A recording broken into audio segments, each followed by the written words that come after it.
everyone. I thought I'll make a quick video sharing some of my personal thoughts after using the OnePlus 6T, the S10e, and finally the Pixel 3a XL in recent times.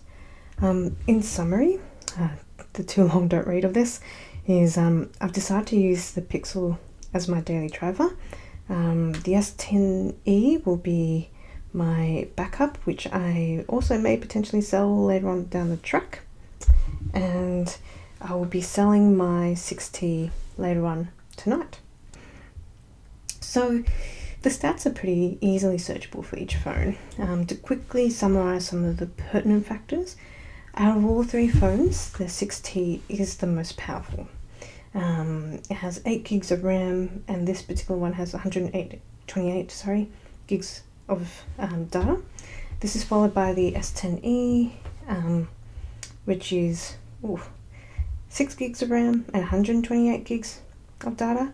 And finally, of these, this is the Pixel 3a XL, which has 4 gigs of RAM and only 64 gigs of data.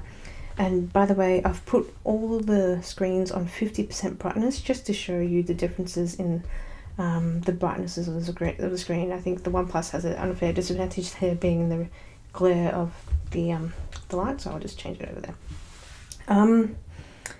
The battery capacity is also vary greatly amongst these phones. And for the context, I think it might be useful for me to share what I really look for in a phone.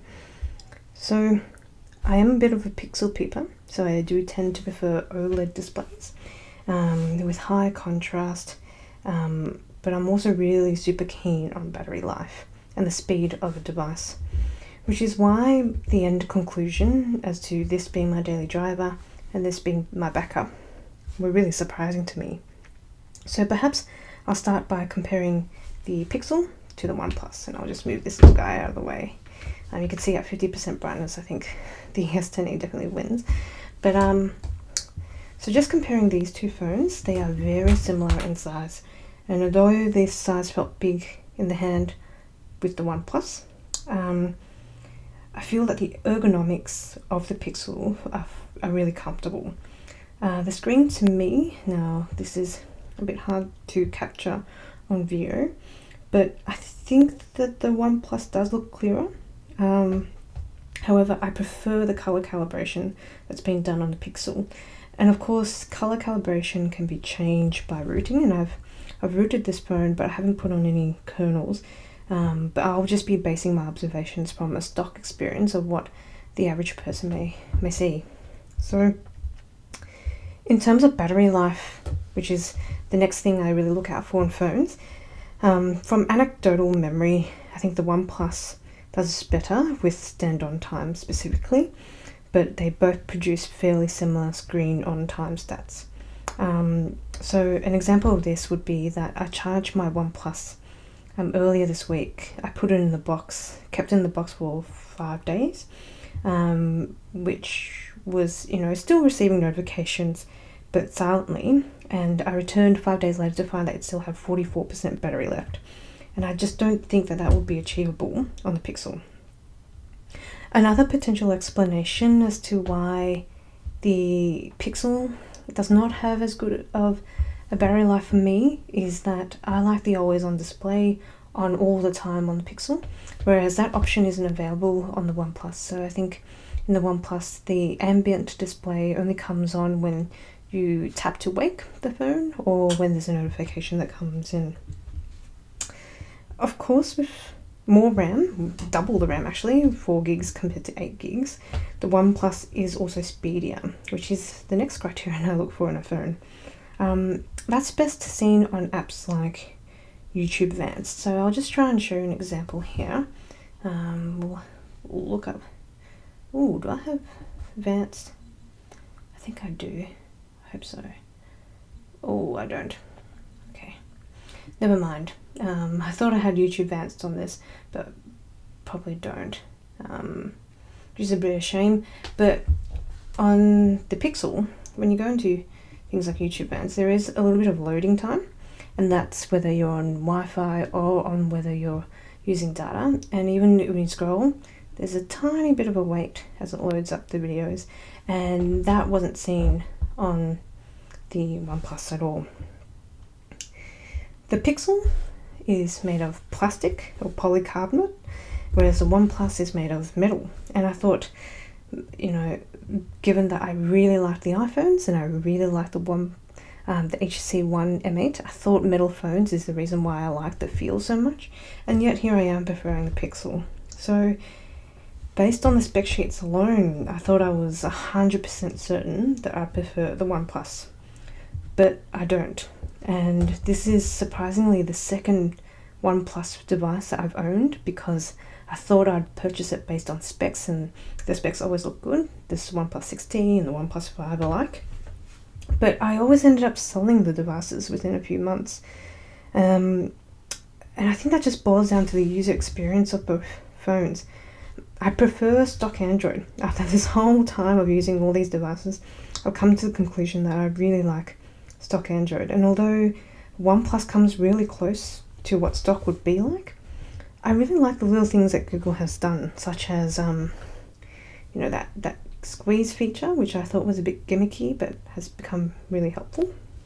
I really like Google Lens. I like how this widget tells me really useful things like the traffic situation, how long it'll take for me to get to work, and I know that's possible on the OnePlus, but it just seems seamless in integration on a Pixel. Of course, the other main downside of the OnePlus is its camera, and even with the Gcam APK, which I do have on this phone, it simply does not match the Pixel, and I'd say it's by a long shot. I've never looked back on a photo taken by my OnePlus and been impressed, actually. They always looked like smartphone photos, and by that I mean a little bit grainy, the colour seems a bit off, and there were even times when I used the OnePlus, took a photo and it didn't save or didn't register.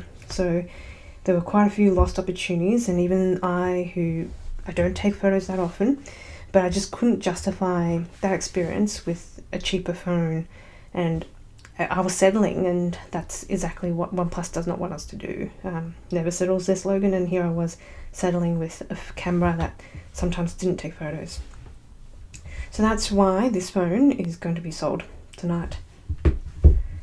In comparison to the S10e, so many people will say this comparison is a bit unfair because you're comparing a flagship device, or the E model of a flagship device, versus a mid-range, or I'll call it a mid-range phone. But I think it's a popular choice for many people in trying to pick out which one to use.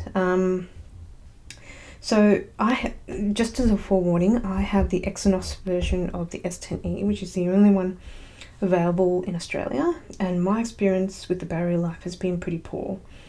I would often need to charge a phone in the evenings just to make it through the day, and yes, it does have wireless charging, and yes, it can be useful, but I found that I was using the battery quicker than it would take to charge the phone wirelessly.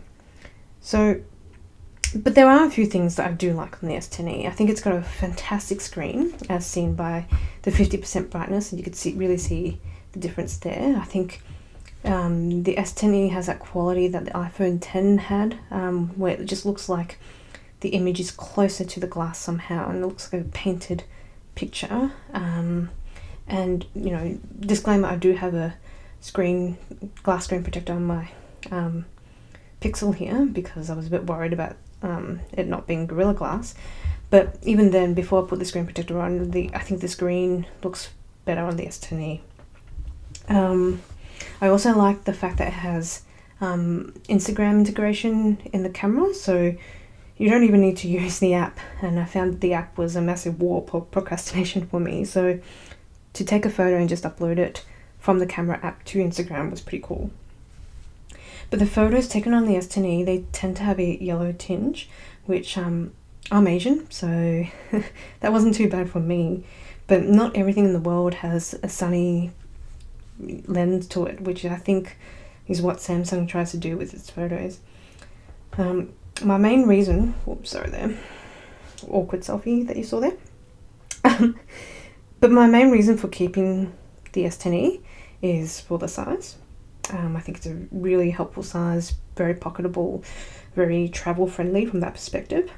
But I also like how it's got 6 gigs of RAM. It's never been slow for me, so it's probably a bit more future-proof, so to speak, than the Pixel. However, that being said, I've had a couple app crashes on the S10e, which I've never had on the Pixel or the OnePlus. So, overall, I think in terms of the average user, I would highly recommend the Pixel. It's a decent, affordable price. This is a Pixel 3a XL. It has arguably the best camera available on the market at the moment. Decent battery life, so this lasts me about 1 to 1.5 days, and a fun OS with little cool features that you wouldn't be able to find on other phones. I like the now listening widget thing on the always on display that comes on when you're listening to music, because I think it's a really cool thing to have. I'm not listening to anything, that's why it's just blank. I like how the always on display comes up with a little notification for about 3 seconds and then disappears. And I like how this will change according to what the now widget does. So in the mornings it tells me that I've got 20 minutes to get to work, for example. Well, I hope this video has been helpful. I'm here to answer any questions that you may have on any of these devices, but after my experiences, it's time to say goodbye to the OnePlus 6T. Sometimes I'll see you to the S10e, and it's time to commit to the Pixel 3a XL as my daily driver. Hope this video has been helpful. Take care.